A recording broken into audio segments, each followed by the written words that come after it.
Une femme ayant gardé un bébé mort dans son ventre, tenez-vous tranquille, pendant 4 ans, suite à un mauvais avortement. Joseph Clément Ongba. Cette femme qui sort du bloc opératoire sort de loin. Sans le savoir, elle avait gardé pendant 4 ans les restes d'un bébé suite à un avortement malmené. Moi, c'est la 5e fois que je vois ça en 20 ans. Elle avait fait un avortement.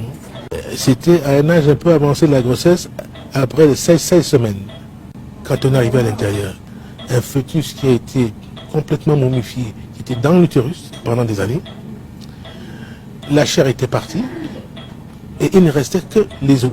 Figurant parmi les patientes opérées dans le cadre du workshop sur le diplôme international de chirurgie endoscopique en gynécologie, elle aura souffert le martyre. Pendant près d'1 heure, l'équipe médicale réussit à la sortir d'embarras. On a sorti tout, on a reconstitué le fœtus. Maintenant, on va la prendre en charge.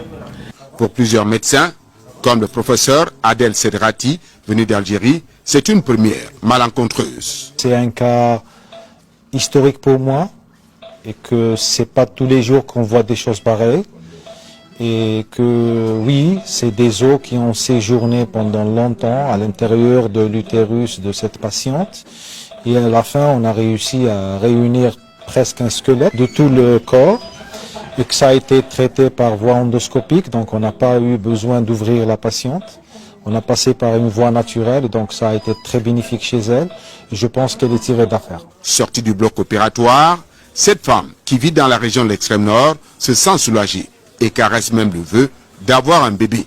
Ça m'a sauvé la vie d'une certaine façon. Ça m'a redonné l'envie de donner vie à une autre personne. Un appel à la maternité responsable. Et on a envie de dire à la suite de Joseph Clément Ongba, plus jamais ça. La conférence des ministres